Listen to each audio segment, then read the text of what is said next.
Hai teman-teman, Assalamualaikum warahmatullahi wabarakatuh.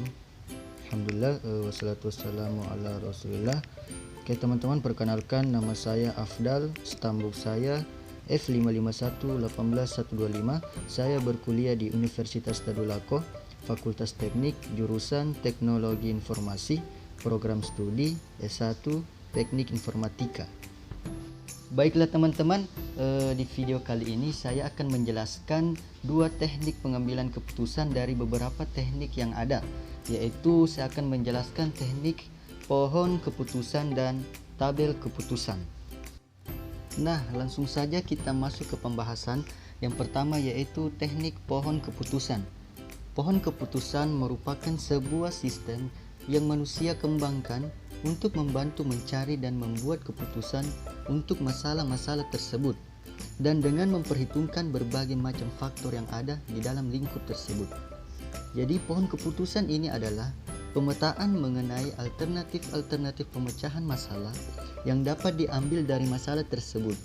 Pohon keputusan tersebut juga memperlihatkan faktor-faktor kemungkinan probabilitas yang akan mempengaruhi alternatif-alternatif keputusan tersebut, yang dimana disertai dengan estimasi hasil akhir yang akan didapatkan bila kita mengambil alternatif keputusan tersebut.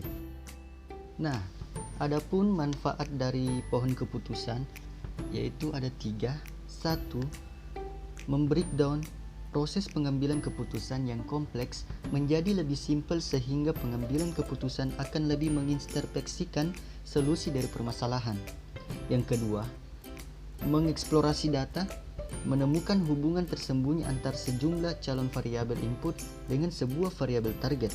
Dan yang ketiga adalah memadukan antara eksplorasi data dan juga pemodelan, sehingga sangatlah bagus sebagai langkah awal dalam proses pemodelan, bahkan ketika dijadikan sebagai model akhir dari beberapa teknik yang lain. Nah teman-teman, pohon keputusan memiliki kelebihan dan kekurangan. Adapun kelebihannya yang pertama yaitu mudah mengintegrasikan dengan sistem basis data. Kedua, memiliki ketelitian yang baik. Ketiga, daerah pengambilan keputusan yang sebelumnya kompleks dan sangatlah global dapat diubah menjadi lebih sederhana dan juga spesifik. Keempat, dapat melakukan eliminasi untuk perhitungan-perhitungan yang tidak diperlukan, karena ketika menggunakan metode ini maka sampel hanya diuji berdasarkan kriteria atau kelas tertentu. Dan yang kelima adalah fleksibel untuk memilih fitur dari internal node yang berbeda. Fitur yang terpilih akan membedakan suatu kriteria dibandingkan kriteria yang lain dalam node yang sama. Nah, itu adalah kelebihannya. Sedangkan kekurangan dari pohon keputusan yang pertama adalah terjadinya overlap, terutama ketika kelas-kelas dan kriteria yang digunakan jumlahnya sangatlah banyak. Hal tersebut juga dapat menyebabkan meningkatnya waktu pengambilan keputusan dan jumlah memori yang diperlukan. Nah, lalu pengakumulasian jumlah yang error dari setiap tingkat dalam sebuah pohon keputusan yang besar.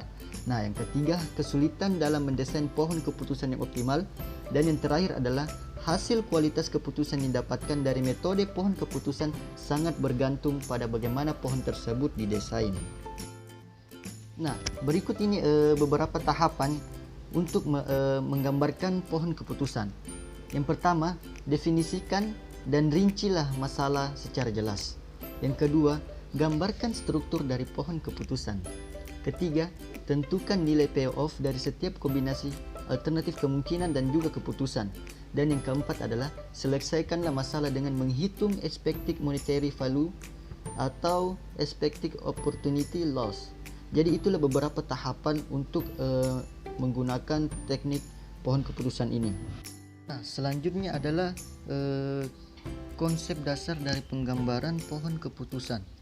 Nah, berikut ini adalah beberapa simbol untuk penggambaran pohon keputusan.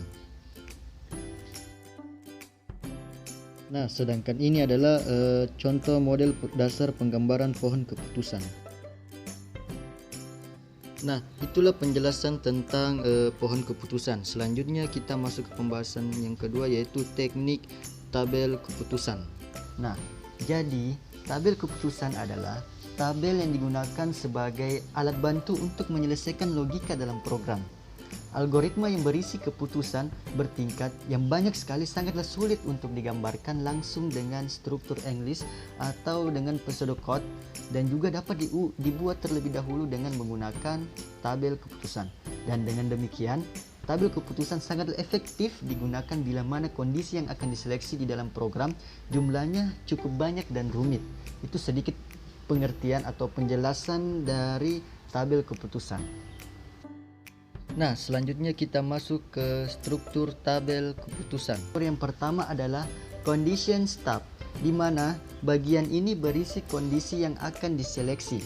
Lalu yang kedua adalah condition entry.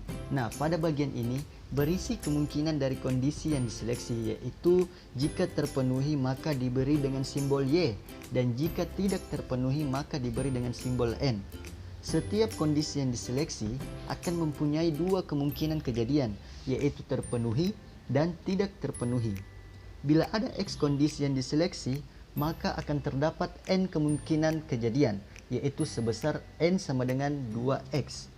Nah, struktur yang ketiga adalah action stub, di mana ini berisi pernyataan-pernyataan yang akan dikerjakan baik kondisi yang diseleksi terpenuhi maupun tidak terpenuhi.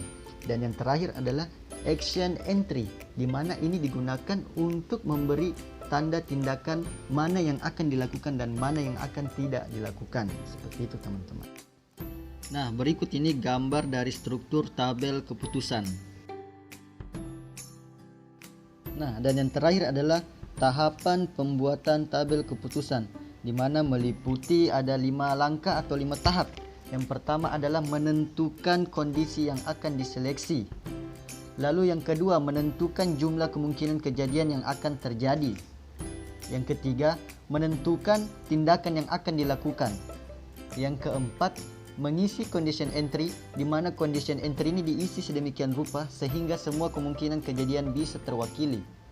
Dan yang kelima adalah mengisi action entry, di mana action entry ini diisi kolom demi kolom dari kolom pertama sampai kolom ke N, sehingga kita akan mendapatkan hasil dari pembuatan tabel keputusan.